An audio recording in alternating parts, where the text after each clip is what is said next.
With headcrab zombies being one of the most recognized enemies of the Half-Life series, I decided to build one into a full-sized animatronic from scratch. After researching other animatronic builds, I came across this swaying torso rig that only uses one motor, which I used as a template for my animatronic. Once that was planned, it was time to collect all of the materials to make the zombie. Most of the frame is made out of PVC, which is great because it is lightweight and easy to work with, plus it is available at local stores, while some other things I had to buy online. For the main structure of the build, I used 20 feet of 1-inch PVC, 6 1-inch flanges, 3/4 inch plywood, a bunch of PVC joints, 3D printed smooth joints, a wiper motor, and a peekaboo prop controller to animate the animatronic. I started out by making the base by stacking 2 long sheets of plywood, followed by 2 flanges that would hold the PVC in place to represent the legs. Headcrab zombies stand with slightly bent knees, so at first I attempted to create the legs with a knee joint. However, I quickly realized the flanges would not line up properly on the top and bottom, nor would the legs be very strong this way. I decided to keep the legs one solid piece at 40 inches and worry about the knee problem later.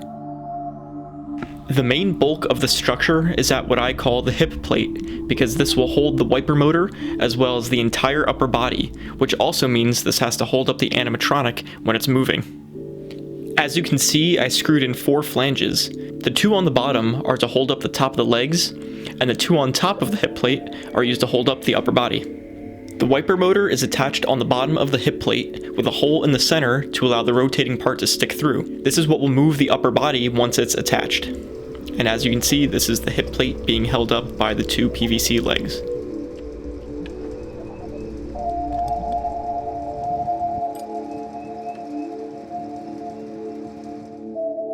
The bottom portion of the upper body stays loose and acts as the waist, while the upper portion is locked at the elbows but loose at the shoulders to allow the arms to swing.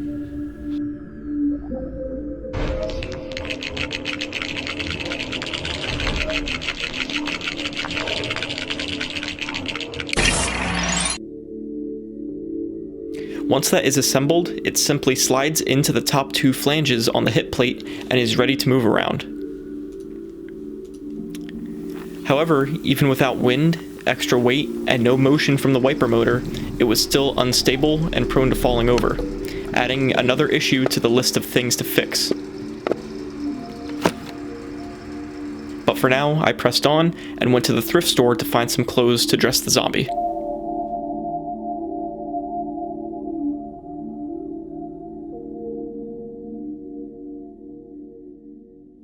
Thankfully, the zombies dress very simply with a beige long sleeve, dark jeans, and brown boots.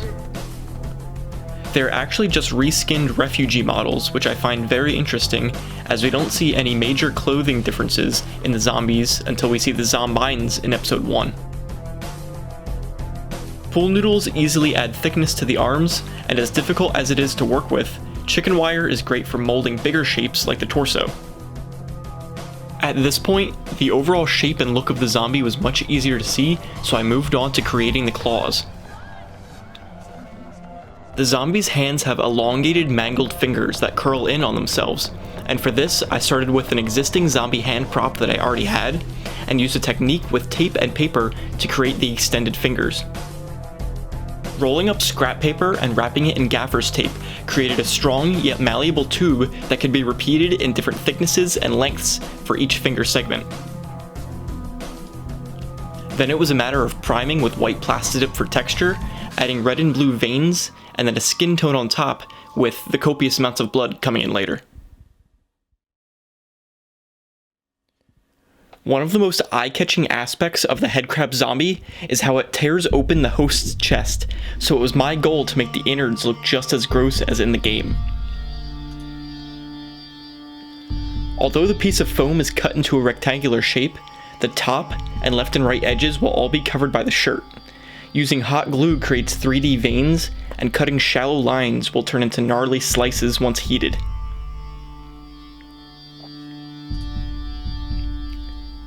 Even though the blocky ribcage bones can be chalked up to the game being from 2004, I wanted to make the animatronic as close to the source as possible, and so I made the exact same blocky bones for this.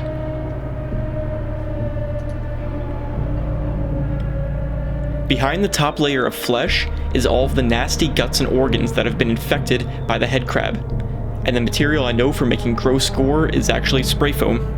It shoots out as a thick paste that I can lightly manipulate into the shapes of what I assume to be the lungs, the liver, and various other organs and intestines in the lower half. I roughly spread caulk on the foam to make the inside edge look torn apart, and once this was finished, I gave it all the same paint job that I used on the claws to make everything look uniform. Of course, I was just following how the in-game model looks, but can anyone explain why the lungs would turn so yellow like this? It's just always something I've wondered for when the people get infected by head crabs. One of the most enjoyable parts of this build was perma-blooding everything. And when I say everything, I really mean it. There is almost no part of this build that has no blood on it. The pants get bloody, the inside and the outside of the torso get bloody, and of course the shirt gets absolutely caked in blood. Permablood was really the saving grace of this whole build, because all those imperfections and pieces that kind of look bland or empty got completely filled in by the blood and just made everything look 10 times more realistic. Alright, that's the end of the video. No, I'm just kidding. Now, I know what you've all been waiting for. The descripting factor of the zombie is that it is a head crab zombie, so of course it needs a head crab. This is a bit of a weird part because I actually had already made this head crab probably 10 years ago, which I featured in my Half-Life 2 20th anniversary collection video that I made last year. You know, the paint job sucked, the shaping wasn't perfect, but I was like, this is finally the chance I'll have to make this thing look good, so I started working on rounding out the edges, making the back portion seem a little bit more reasonable with the angles, and giving it an entirely new paint job.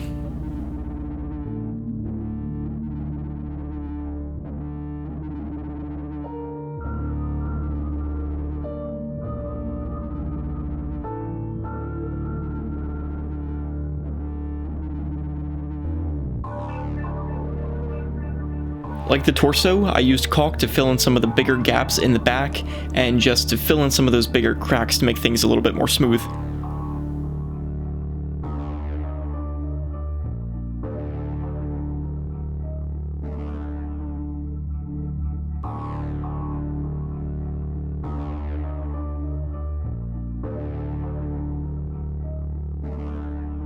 This time I hit it with 2 layers of black Plastidip, which then I hit with a white spray paint primer, and then once again did some light vein painting, and then this actually got a bit of a darker tone than the actual skin of the zombie itself.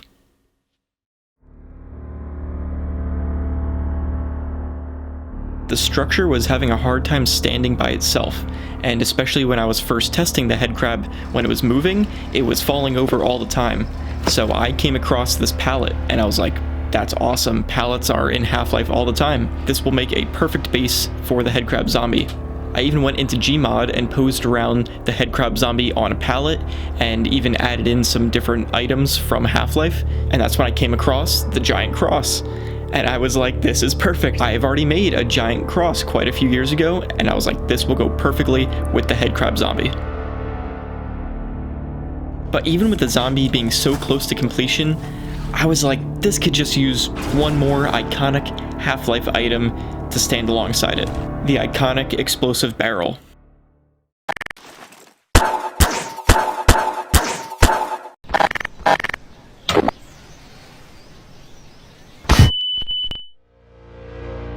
And now finally we have the completed HEADCRAB ZOMBIE Animatronic build in real life. Now this thing is awesome. It stands at over 6 feet tall. It has a bunch of different details from the games. You can see the motion of it swinging back and forth. Really goes well with the screaming of the zombie.